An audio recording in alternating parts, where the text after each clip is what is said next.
Selamat pagi sahabat Saroha yang dikasihi Tuhan kita Yesus Kristus. Sebelum kita mendengarkan firman Tuhan, kita terlebih dahulu berdoa. Kita berdoa, kasih karunia bagimu dan damai sejahtera yang dari Allah Bapa di dalam Kristus Yesus Tuhan kita. Amin.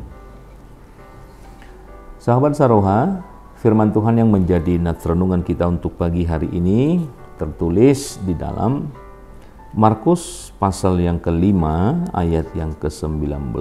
Demikian firman Tuhan. Yesus tidak memperkenankannya, tetapi ia berkata kepada orang itu, "Pulanglah ke rumahmu, kepada orang-orang sekampungmu, dan beritahukanlah kepada mereka segala sesuatu yang telah diperbuat oleh Tuhan atasmu, dan bagaimana ia telah mengasihani engkau." Demikian firman Tuhan. Sahabat Saroha yang dikasihi Tuhan kita Yesus Kristus, ayat ini muncul setelah salah satu mujizat Yesus yang paling dramatis dan menakjubkan. Penyembuhan orang yang kerasukan legion di Gadara. Orang ini adalah pribadi yang sangat menderita. Hidup orang ini, dia tinggal di kuburan. Demikian juga dia mengikat dirinya dengan roh yang merasuki di dalam kehidupannya. Hal inilah menjadi sebuah seruan yang dikatakan di dalam nats kita pada ayat yang ke-19 ini. Namun, dalam hal ini kita melihat bagaimana seruan ini adalah hal yang menyelamatkan. Bagaimana ia adalah gambaran yang sempurna yang bisa kita lihat dari manusia yang diperbudak oleh dosa dan kuasa kegelapan. Namun dalam hal ini kita bisa melihat Yesus datang dengan satu perintah untuk mengusir ribuan roh jahat yang disebut legion daripadanya, dan membiarkan mereka masuk ke dalam babi-babi yang kemudian terjun ke danau.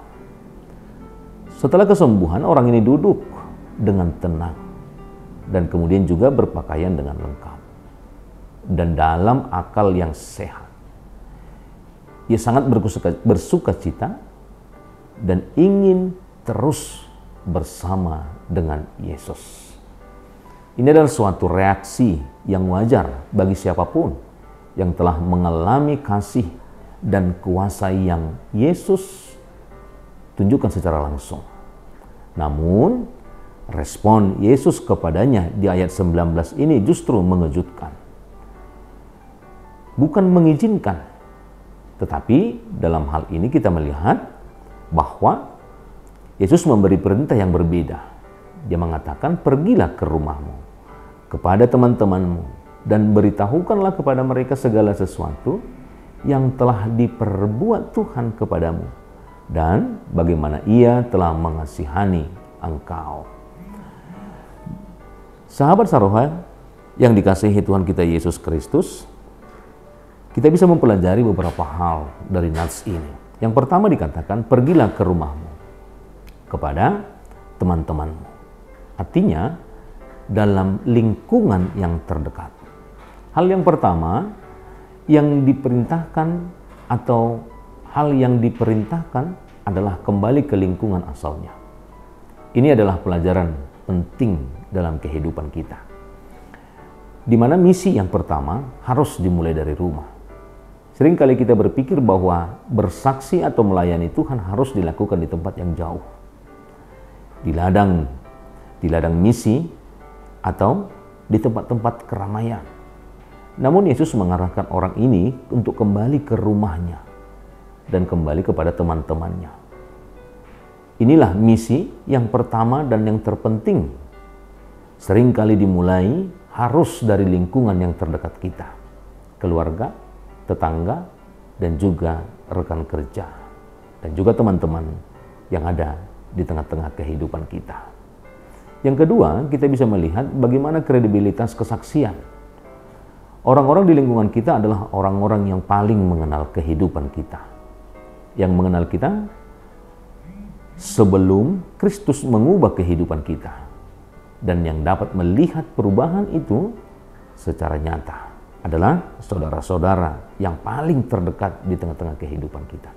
Sehingga kesaksian kita akan memiliki sebuah bobot yang kuat di antara mereka, karena mereka telah menyaksikan apa yang kita jalani dalam kehidupan kita. Mereka mungkin adalah orang-orang yang melihat kita di masa paling buruk, dan sekarang mereka bisa melihat kita beralih ke arah yang berbeda. Artinya kehidupan kita bisa jauh lebih baik. Kenapa boleh terjadi? Karena kita menunjukkan kehidupan tanpa Tuhan, tetapi kemudian kita bisa menunjukkan hidup kita bersama dengan Tuhan. Yang ketiga, kesaksian hidup. Yesus tidak meminta orang ini menjadi seorang pengkhotbah ulung tentang apa yang dia alami, yang dia terima, apa yang boleh dia lihat bagaimana tindakan Yesus. Tetapi ia hanya meminta orang ini untuk kembali dan hidup sebagai orang yang telah diubahkan. Bahkan tanpa kata-kata pun, perubahan dalam dirinya sudah menjadi sebuah kesaksian yang sangat kuat. Bapak Ibu sahabat Saruha yang dikasihi Tuhan kita Yesus Kristus, seruan ini juga sampai kepada kehidupan kita. Banyak hal yang sudah Tuhan ubahkan di dalam kehidupan kita. Banyak hal yang sudah kita terima dari Tuhan yang bisa merubah kehidupan kita. Baik kesehatan kita, ekonomi kita, apapun yang kita miliki. Banyak hal yang sudah Tuhan ubahkan di dalam kehidupan kita. Oleh karena itu, bagaimana itu menjadi sebuah kesaksian yang harus kita mulai memperlihatkan itu semua, bukan hanya dari sebuah ucapan dari kehidupan kita. Tetapi praktik itu adalah hal yang sangat berharga. Memperlihatkan pola hidup yang berbeda dari orang yang sebelumnya tidak mengenal bagaimana cara Tuhan memberkati kehidupan kita. Dengan pola hidup, ketika kita tahu, kita paham bahwa Tuhan memberkati kehidupan kita. Praktik hidup itulah yang boleh kita pertontonkan atau kita tunjukkan. Bukan kepada orang lain yang terdahulu, tetapi orang-orang yang terdekat, yang melihat pola hidup kita sebelum dan sesudah. Inilah yang harus kita tunjukkan, baik di tengah-tengah keluarga, kepada sahabat, kepada teman-teman. Bagaimana kita bisa mempraktikkan atau berbagi di dalam perilaku yang berbeda, perilaku yang sudah hidup di dalam Tuhan. Inilah seruan yang disampaikan Yesus kepada seorang yang telah dia selamatkan. Orang yang sudah Tuhan pulihkan kembali dari roh-roh jahat itu semua, supaya dia kembali kepada keluarganya, kepada teman-temannya, dan bercerita bagaimana hidupnya yang sudah dipulihkan oleh Tuhan. Nah, apakah kesaksian kita yang boleh kita lakukan, yang mencerminkan sebuah kasih dan belas kasihan Tuhan? Ataukah lebih banyak tentang peraturan dan moralitas? Ingatlah bahwa kehidupan kita seluruhnya adalah kehidupan yang diselamatkan bukan karena perbuatan baik, tetapi ini adalah sebuah kemurahan hati Tuhan.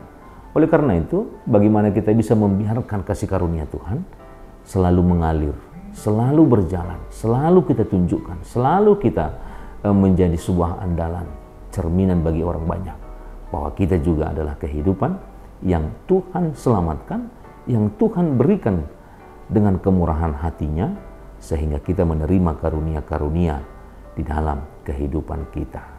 Oleh karena itulah seruan ini sampai ke dalam kehidupan kita, supaya kita tidak hanya menikmati berkat dan keselamatan daripada Tuhan, tetapi bagaimana kita juga menjadi orang-orang yang setia dan penuh sukacita mau memberitakan perbuatan-perbuatan besar Tuhan kepada dunia di sekitar kita, sehingga tujuan Nats ini adalah bagaimana kita menjadi saksi Kristus dimanapun Tuhan menempatkan kita semua. Tuhan Yesus memberkati. Amin. Kita berdoa. Bapa di surga, terima kasih Tuhan buat sapaan firman Tuhan pada pagi hari ini yang mengantarkan kami untuk melakukan segala aktivitas kehidupan kami untuk hari ini. Kiranya kehidupan kami juga hendaklah seperti orang yang Tuhan selamatkan. Demikian juga kami boleh berbuat menjadi saksi atas perbuatan Tuhan. Kami boleh mencerminkan itu melalui setiap pribadi kami. Dalam segala aktivitas kami boleh mempertontonkan, kami boleh menunjukkan bahwa kami adalah orang-orang yang sudah menerima keselamatan Tuhan dan orang-orang yang sudah menerima anugerah Tuhan. Mampukan kami Tuhan untuk menjadi saksi atas perbuatan Tuhan, baik melalui ucapan, baik melalui perbuatan, baik melalui pribadi kami. Karena kami bukan hanya orang yang menerima, tetapi hendaklah kami menularkan setiap karunia Tuhan, berbagi dan memiliki kerendahan hati untuk mau menunjukkan semuanya itu kepada orang-orang terdekat. Dan demikian juga orang-orang yang mau melihat pola hidup kami yang sesuai dengan firman Tuhan. Kami serahkan segala aktivitas kami, demikian juga jemaat-Mu dimanapun mereka boleh berada. Segala pekerjaan aktivitas, kiranya Tuhan yang menerangi hati dan pikiran kami, agar segala hasil yang boleh kami hasilkan, itu semuanya adalah hal untuk kebaikan di dalam pola hidup kami. Ajar kami untuk senantiasa sebagai orang-orang yang tahu untuk bersyukur atas apapun yang boleh kami terima dari berkat Tuhan, sehingga kami boleh memaknai setiap pemberian Tuhan adalah anugerah yang indah dalam kehidupan kami. Berkati jemaat-Mu dimanapun yang sedang dalam keadaan sakit, baik di rumah dan di rumah sakit. Kiranya penyertaan Tuhan senantiasa bagi kehidupan mereka dan memberkati setiap proses yang boleh mereka jalani. Sehingga dengan demikianlah mereka mendapatkan kesembuhan yang daripada Tuhan dan boleh kembali beraktivitas sesuai dengan apa yang sudah mereka lakukan. Engkau juga yang memberikan kepenuhan tentang apa yang mereka butuhkan, sehingga mereka tidak memiliki rasa takut, karena semuanya boleh Tuhan berikan sesuai dengan kehendak Tuhan. Hapuskan segala dosa pelanggaran kami, agar kami senantiasa layak menerima berkat Tuhan. Terpujilah nama-Mu hingga selama-lamanya. Amin.